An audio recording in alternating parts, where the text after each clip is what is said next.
श्री कृष्ण कहते हैं, मन स्वभाव से चंचल है। वह इंद्रियों के पीछे दौड़ता है और जहाँ सुख दिखाई देता है वही टिक जाना चाहता है। मन आज चाहता है, अभी चाहता है और बिना सोचे समझे चाहता है। इसी कारण मनुष्य बार बार वही गलती दोहराता है। श्री कृष्ण कहते हैं कि मन को दबाने से नहीं बल्कि समझाने से जीता जा सकता है। जब मन को दिशा नहीं मिलती तब वह मन जीवन में अशांति का कारण बन जाता है। कृष्ण कहते हैं, मन किसी एक विषय पर टिक जाए तो वही आसक्ति बन जाता है। आसक्ति से इच्छा, इच्छा से क्रोध और क्रोध से बुद्धि का नाश होता है। जब बुद्धि नष्ट होती है तब मनुष्य अपना विवेक खो देता है। इसीलिए गीता में यह सिखाती है कि मन को खुली छूट देना आत्मविनाश का मार्ग है। मन को मित्र बनाना है, स्वामी नहीं। श्री कृष्ण अर्जुन से कहते हैं, बुद्धि वह शक्ति है जो सही और गलत का भेद कराती है। बुद्धि शांत होती है, गहरी होती है और दूर तक देखती है, परंतु जब बुद्धि मन की गुलाम बन जाती है तब वही बुद्धि गलत को भी सही सिद्ध करने लगती है।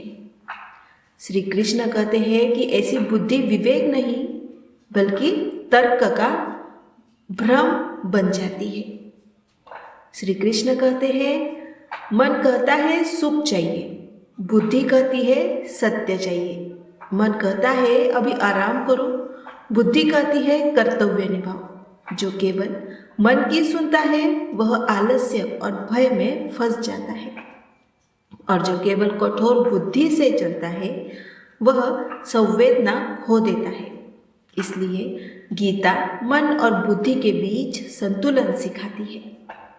श्री कृष्ण कहते हैं, जो मनुष्य सुख और दुख में समान रहता है वही स्थित प्रज्ञ है।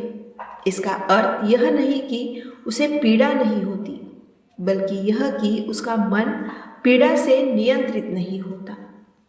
जब बुद्धि मन को स्थिर कर देती है तब परिस्थितियां भी कमजोर पड़ जाती है।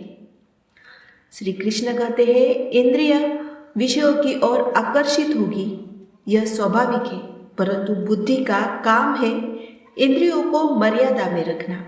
जैसे कछुआ अपने अंगों को आवश्यकता अनुसार समेट लेता है, वैसे ही साधक को भी विषयों से दूरी बनानी चाहिए। मन को पूरी छूट देने से जीवन बिखरता है और मन को पूरी तरह दबाने से जीवन सूख जाता है। श्री कृष्ण कहते हैं, ध्यान मन को शांत करता है और शांत मन में बुद्धि की आवाज स्पष्ट सुनाई देती है। जब मन शोर करता है तब बुद्धि दब जाती है, और जब मन शांत होता है तब बुद्धि मार्गदर्शन करने लगती है। यह योग है, यही गीता का अभ्यास है। श्री कृष्ण अर्जुन से कहते हैं, निर्णय लेते समय मन से नहीं बुद्धि से काम लो। मन वर्तमान सुख देखता है, बुद्धि भविष्य का कल्याण देखती है। जो व्यक्ति इस अंतर को समझ लेता है वही जीवन में स्थिरता प्राप्त करता है। श्री कृष्ण कहते हैं, कर्म करते समय मन में श्रद्धा रखो, पर फल की आसक्ति मत रखो। जब मन फल में उलझता है तो बुद्धि कमजोर हो जाती है, और जब बुद्धि जागृत रहती है तब कर्म बंधन नहीं बनता, साधना बन जाता है। श्री कृष्ण कहते हैं, अहंकार मन की सबसे सूक्ष्म चाल है। सफलता में गर्व और सफलता में टूट जाना दोनों मन के खेल है। बुद्धि यह याद दिलाती है कि कर्ता मैं नहीं, माध्यम हूँ। यही भाव मन को हल्का करता है और जीवन को सरल बनाता है। अंत में श्री कृष्ण कहते हैं, मन को शत्रु मत बनाओ और बुद्धि को कठोर शासक मत बनाओ। मन को प्रेम दो, बुद्धि को दिशा दो। जब मन और बुद्धि एक दूसरे के विरोधी नहीं बल्कि सहयोगी बन जाते हैं तब जीवन में शांति आती है। यही गीता का सार है। मन और बुद्धि का संतुलन ही सच्चा जीवन है। वीडियो पसंद आए तो लाइक करें, अपने विचार कमेंट में लिखें और श्री कृष्ण के उपदेशों के लिए चैनल को सब्सक्राइब करें। जय श्री कृष्ण।